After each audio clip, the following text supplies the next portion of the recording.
Then he touched upon this and he asked a very pertinent question, even which I sometimes probe and ask. The launch of the Lancet Commission on Reimagining India's health system has asked us, is probing us to ask a question. Are we building a health system for yesterday's diseases or tomorrow's India? Are we building a health system which is going to be challenging, where we are not just paying for care, but we are also ensuring that people are guided through the systems with dignity and continuous processes? He's the founding CEO of Ayushman Bharat. He says, I've witnessed the promise and limitations of health reform firsthand. When the scheme was first launched in 2018, many doubted whether India can actually pull it off or not. As the government's world funded health assurance program. 8 years after this, outcomes are hard to ignore. More than 10 crore hospital treatments have been provided, and one estimate households have nearly 2 crore, 2 lakh crore, whatever. I mean, please read this. I've not been through this and stuff, but generally, he says that India's health outcomes have without doubt improved over the decades. However, he says the same, a child born in a poor district or a marginalized community still faces far worse health prospects than one born into an urban middle class family, because there is a distinction between the sections and stuff, and at the same time we've not been able to address this disparity between climate crisis and the non-curable diseases and mental health, etc., etc., etc. So Ayushman Bharat has been considerably successful. However, there are limitations to be addressed and stuff and all that. And he says that we still feel that there must be a comprehensive, people-centric, coordinated system in place and stuff, where quality, dignity, and respect must count, and equity must be treated as a core measure of success. So you see, what I was saying is that I was reading it from a very light-hearted point of view and stuff. The point is, when I read Mr. Bill Gates' messages, and I was sharing this, that the Gold Keepers campaign really strikes a bell, because they've really shared about people who who are alive because of whatever campaigns they've undertaken and the work they're doing and stuff. And with my experience and everything, I mean, I know that reality is a hard or a difficult, pill to kind of digest and stuff. We have systems and processes in place. We've got the necessary infrastructures. We've got the doctors and everything and all. With AI coming in, there's this tremendous scope for improvement. There is this innovation which is going to be leading us and stuff. But economy is one, and infrastructure is one, and specialization is one, mindset is one.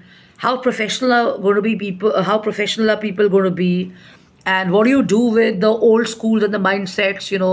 How you're going to balance it out and all is a big question. Because it's an obvious question and an obvious concern that people will feel threatened by modern technology coming in and stuff, and everybody's not going to feel comfortable that technology is going to kind of replace a lot of things and stuff. But I think that for I've grown up with this, and I'd like to believe it may sound ideal, but generally speaking, what happens is that it's considered this way, that it's a noble profession and stuff. So people must consider that if you improve the system comprehensively or overall, the health system and the mental health system and the climate system and the overall approach towards infrastructure and people on the whole and stuff, and you work from the macro level to the micro level, and you don't just lift the micro level people. Everybody is lifted up, then it makes sense and stuff. Because I've already shared this, and this opinion also comes with Mr. Indu Bhushan's expertise here, who's actually the CEO of Ayushman Bharat, that there is a huge disparity. I mean, I've seen it on my own and stuff, and it's not like I am from a billion-dollar. I mean, I'm not a billion-dollar company owner or a trillion-dollar company owner or stuff, but I'm coming from my own humble experience of being a defense officer's daughter, and with my experience and stuff, that definitely, you have to bring about that change, and you have to share about it in a very light-hearted, professional fashion and in an urbanized manner, because now, forget Gen Z, forget whatever generation, the thing is that we are basically all wanting to go towards modernization and progressive India and stuff. Viksit Bharat ka matlab hi hai, you know, I mean, if you were to kind of understand what Viksit Bharat means, progressive, modern Bharat, evolving Bharat, transforming Bharat, whatever you want to call it. What I don't know how you kind of want to look at Viksit Bharat, evolved Bharat, developing Bharat, developed Bharat. What do you observe of Viksit Bharat? So the point is that maybe the campaigns and maybe the positioning must be very clear, even online and stuff. Because that's what's going to excite the younger generation. It's not the older generation and the older minds who are working. Yes, there is a balance that has to be striked and stuff. But if you're reimagining India's health system for future work and challenges and stuff, then your online communication and all your works has to be presented by people who are also promising optimism and stuff and all that. That's going to take the country and the mindsets forward and stuff, because there's a certain generation which is working behind the scenes from entrepreneurship or in healthcare or in colleges, which is going to be coming forward next. And most of us are going to be in the Karliya, and I think the older generation, like Mr. Nitin Gadkari somewhere said, wants to retire, go back home, not do much and stuff, some of them, right? So this is what we have to balance it up with. And I would really feel that there has to be a nice campaign which is rolled out, and my example of AIMS and other hospitals, if it can help you, because I also feed people and I distribute food over the years, and I've been doing in whatever way and stuff, and I've seen it still. You go out of Safdarjung hospital, you go to AIMS, still hospitals are like that, yeah. And we are talking about modernization, we are talking about the best roadways and stuff. Yeah, we are great on that and stuff, but ये भी realities हैं यार. अभी we got a lot of messed. अब जाइए कभी अपनी गाड़ी में बैठ के टुवर्ड्स सफदरजंग एंड एम्स, आपको पता चलेगा हम क्या कह रहे हैं यार.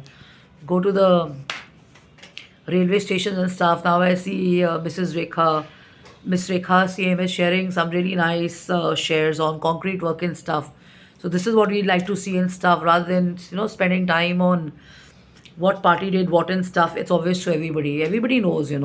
But the thing is this: we want to see more concrete action.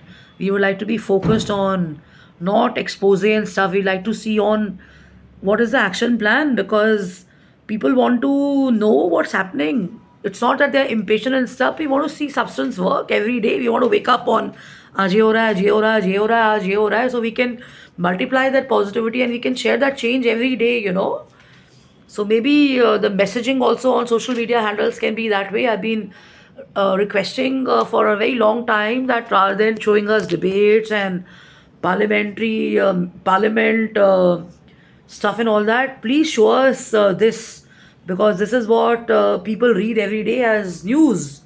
Forget the mirch masala and everything and all that. We'd like to see this like a newspaper. Everybody is tuned into your social media handles and stuff. I'm sure I'm clear. So jkapani@gmail.com, jashinkapani.im@gmail.com, jashinkapani office@gmail.com. I'm sorry if I'm hurting the sentiments of people through being so clear and candid about it, but this is the way I feel, because I come with at least 25 years of experience in global communication and PR and stuff. So I feel that whenever I open up my social media page and my Facebook page, I want to be abreast with some substance work happening and not seeing the same, which is obviously on TV. Now, if TV doesn't give me a respite, at least social media must, right? Give me the correct information and crisp information and stuff. Thank you so much for following me, and thank you so much for giving me all your likes, and thank you so much for your positive messages, and thank you so much for following me on social media and Instagram as well, and YouTube. Take care. Bye bye.